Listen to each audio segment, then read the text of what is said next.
Miami Dade College hosted a forum on immigration reform this week, which I was the moderator. The event was organized by Forward.us, a group that has taken on the cause of immigration reform.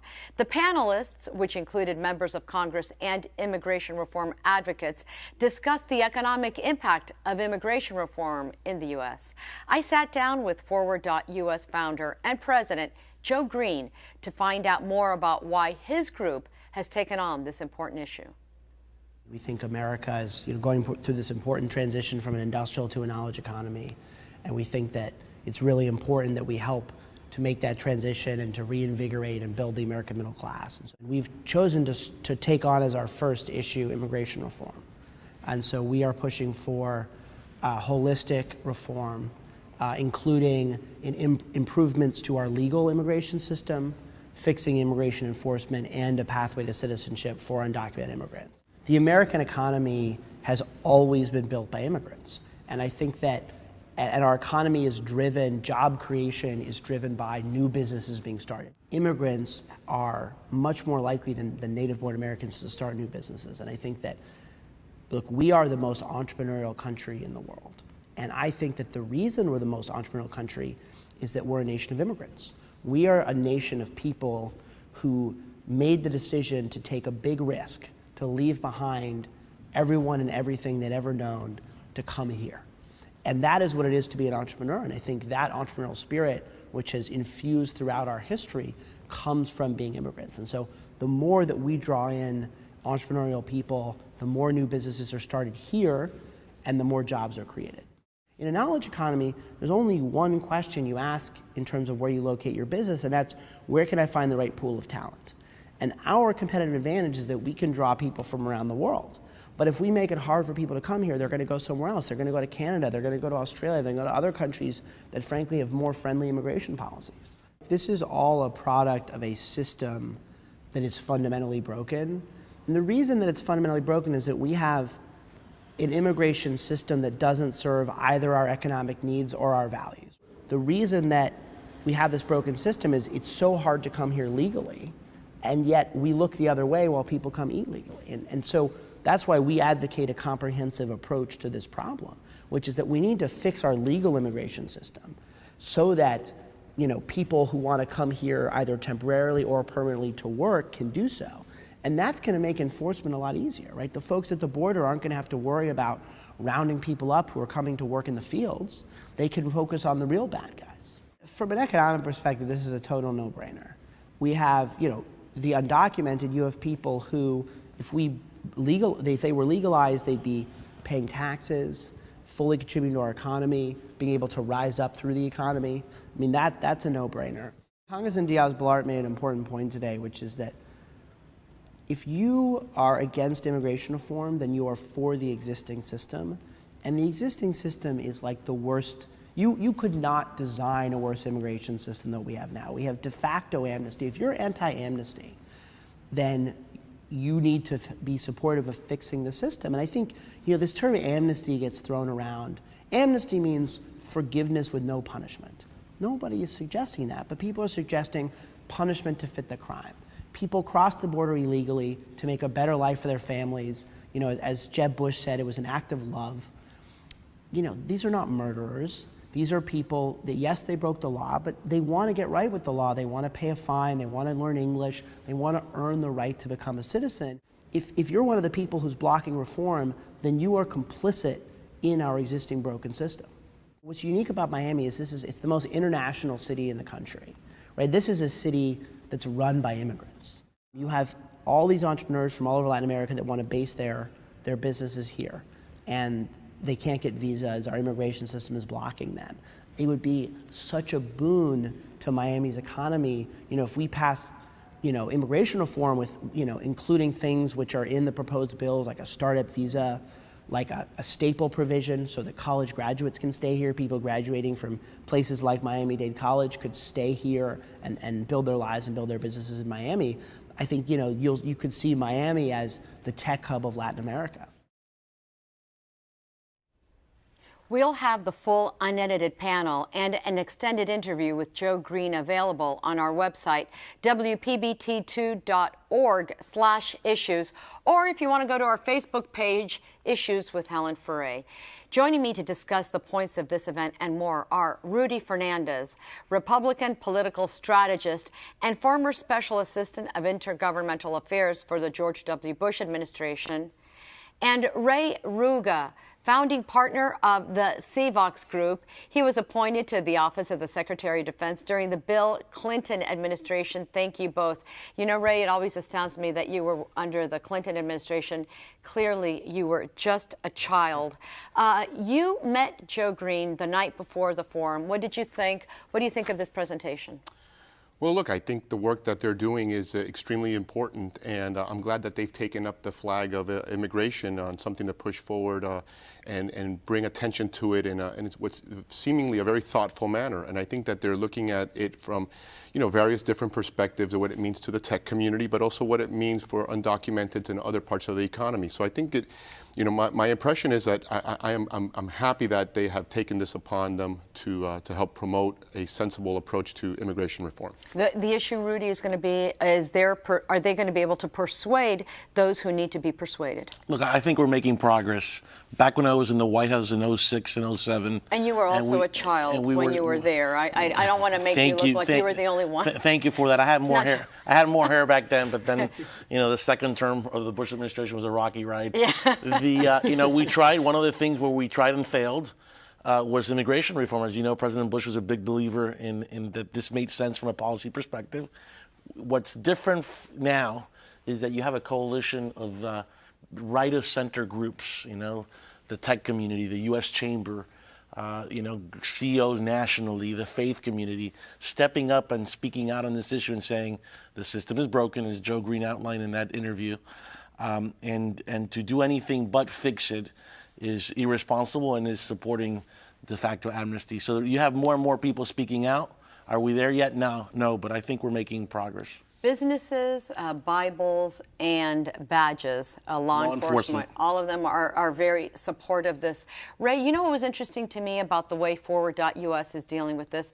They're looking at, the part that Joe Green says that, it's against our better economic interest to impede immigration reform, and it's against our values.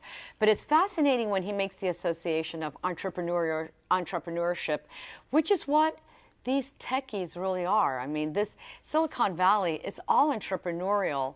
And what they're looking at is, immigrants are risk takers. By definition, you are, by leaving everything. And you come here, and this is a big part of our history. Well, I mean, if you think about it, you can classify the passengers on the Mayflower as faith-based entrepreneurs who came seeking a better opportunity.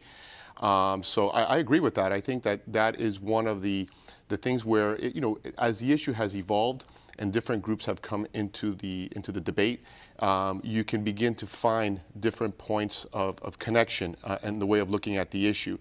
And I think in terms of appealing to some of the people who have been against immigration reform, and couching it as, entrepreneurs, not only that it's good for business, because I think some of the resistance has been that big business is benefiting off of these undocumented and unfairly so. But I think by couching it and connecting it to entrepreneurs and the opportunity of entrepreneurship and what that means for our economy and really for who we are as a country, I think it's a very clever and a very appropriate way of positioning it. Rudy. I couldn't agree with Ray more.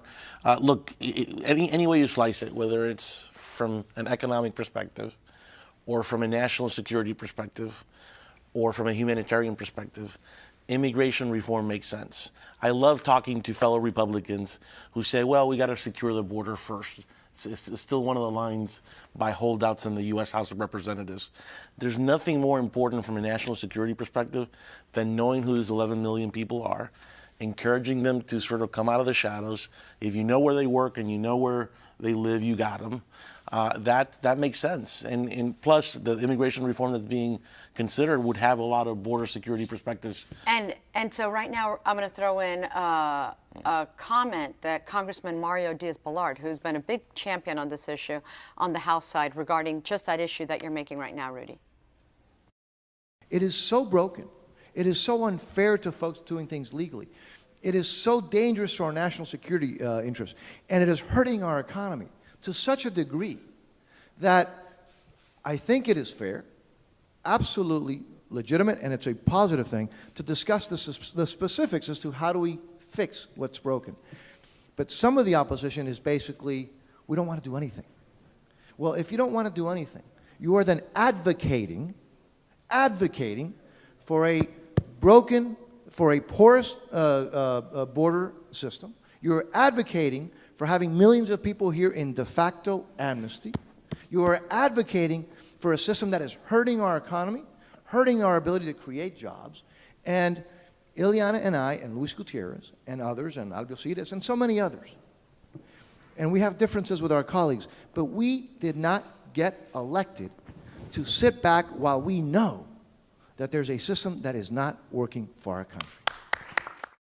And yet, as you can see there, Ray, Congressman, and just to remind everybody, we are going to have, if you go to our issues website, wpbt2.org/issues, or Facebook page, Issues with Helen Ferre, you're going to see the entire forum there online.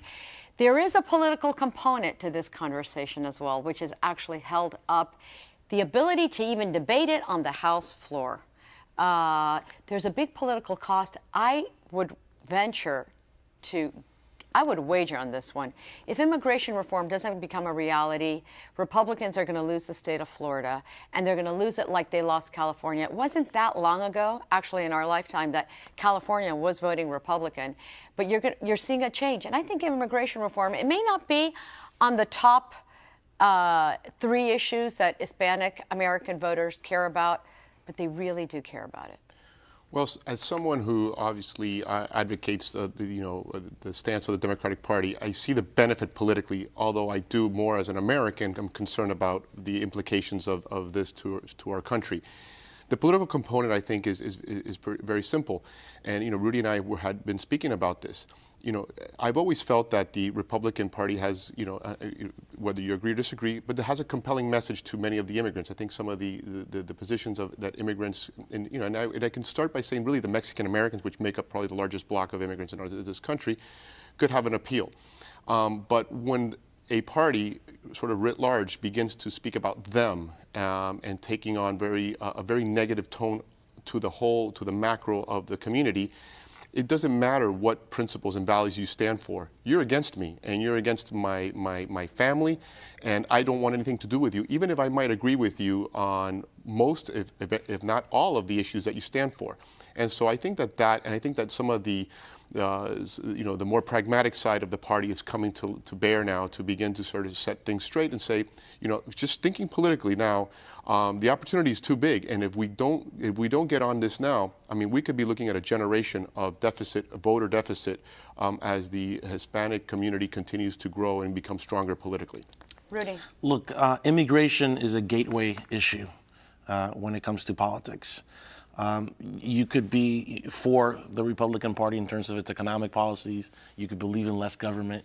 You could be a faith-based person that's anti-abortion and with the Republican Party and a lot of the social issues. But if you want to deport my grandmother, then I can't support you. I can't support your candidates. If you're a party that doesn't speak out forcefully when Congressman Steve King from Iowa refers to the Dreamers as essentially drug smugglers who have calves the size of cantaloupes, then I can't support you. And that's what we're seeing. I'm convinced, Helen, and I worked at this for a long time, that immigration reform is not only smart policy, it's smart politics. And this quicker that we work with Democrats to do something that makes sense and get comprehensive immigration reform done, the quicker we get it off the table and we can talk about other issues and have an honest debate and honestly compete for the Hispanic voter. There's no question about it. And that was one of the issues that Jorge Plasencia, who's chairman of the National Council of La Raza, was making as well, that this is an obstacle to be able to have conversation on many other issues. Congressman Mario Diaz-Balart said that he felt there was a 50% chance that this might be approved this summer. Time will tell, and we'll invite both of you back to join us to continue this conversation. Interesting point in Florida, in-state tuition was passed by both houses. It is waiting for the governor's signature. And he'll sign it, and it's a sign that our side of the debate within the Republican Party, the pro-immigration side, is gaining momentum. And we'll be looking at that and more. I'm Helen Ferre, thanking my guests and thanking you for watching. See you next time. If we make it hard for people to come here, they're going to go somewhere else. They're going to go to Canada. They're going to go to Australia. They're going to go to other countries that, frankly, have more friendly immigration policies. This is all a product of a system that is fundamentally broken. And the reason that it's fundamentally broken is that we have an immigration system that doesn't serve either our economic needs or our values.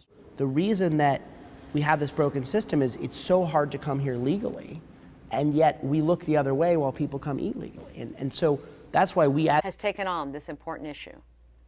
We think America is going through this important transition from an industrial to a knowledge economy, and we think that it's really important that we help to make that transition and to reinvigorate and build the American middle class. And so we've chosen to take on as our first issue immigration reform.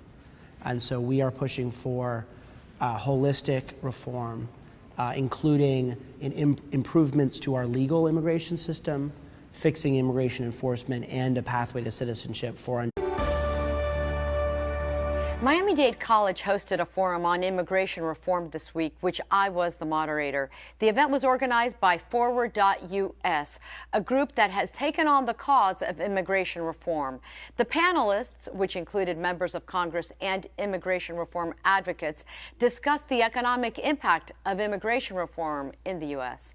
I sat down with Forward.us founder and president Joe Green to find out more about why his group document immigrants. The American economy has always been built by immigrants. And I think that and our economy is driven, job creation is driven by new businesses being started. Immigrants are much more likely than native-born Americans to start new businesses. And I think that, look, we are the most entrepreneurial country in the world.